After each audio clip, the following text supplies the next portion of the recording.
Following a series of drone strikes on commercial vessels, the Islamic Revolutionary Guard Corps closed the Strait of Hormuz. 1/5 of the entire planet's daily oil supply was suddenly trapped behind a 21-mile-wide naval blockade. This chart tracks the international benchmark price for oil, Brent crude. Notice how it sits at a calm $80 a barrel right up until the blockade. Within exactly 7 days, the price hits $126 per barrel. Every 10% increase in the international oil price shrinks total global economic output. As analysts started whispering about $200 a barrel, world leaders realized their reliable energy infrastructure was an enormous, volatile liability. The immediate political reaction was to search for a backup switch. The markets looked directly at Venezuela, a country holding roughly 20% of all proven oil reserves on Earth, more than Saudi Arabia or Iran. But the production data revealed a hollowed-out industry. In the late 1990s, Venezuela was pumping 3.5 million barrels a day.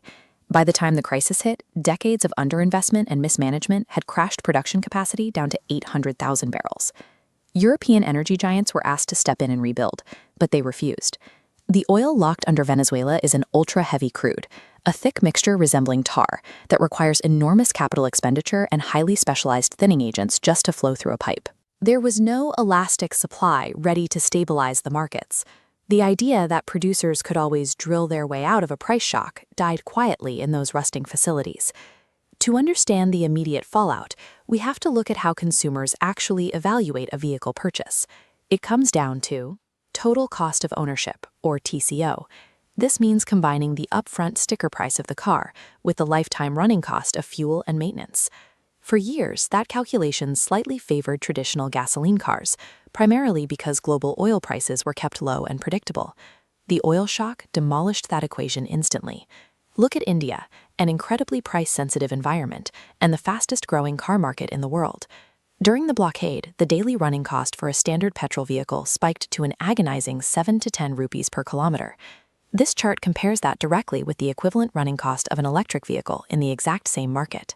The EV sits comfortably between 0.8 and 1.5 rupees.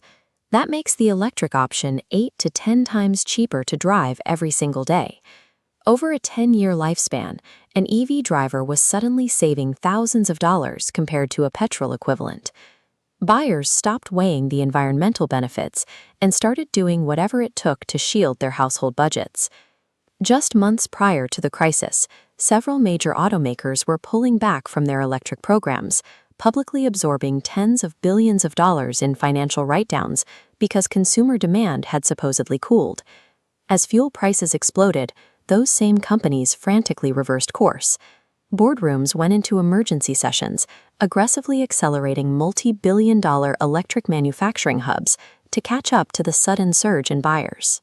Manufacturers scrambled to lock down supply chains for critical minerals, realizing that securing raw materials for battery production was now an absolute requirement to survive the decade.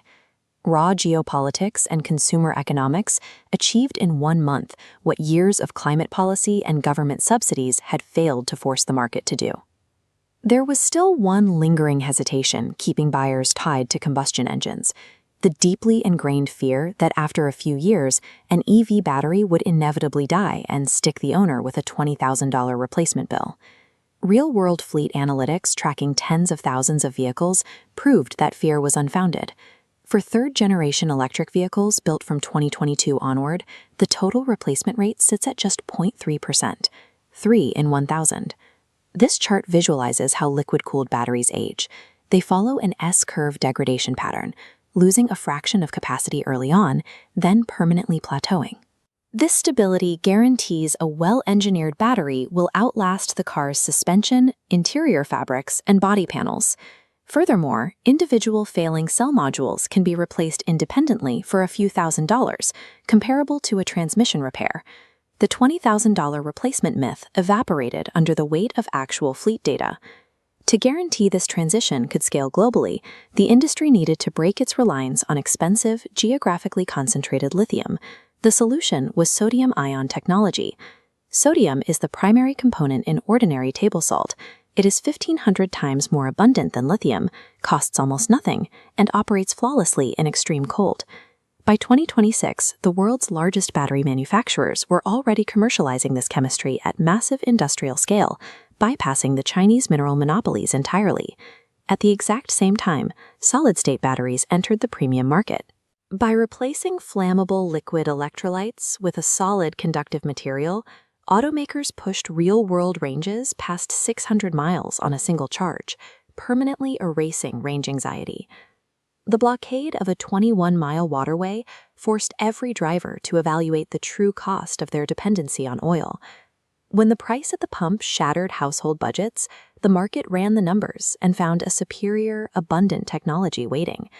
The math flipped, and the internal combustion engine entered its irreversible terminal phase.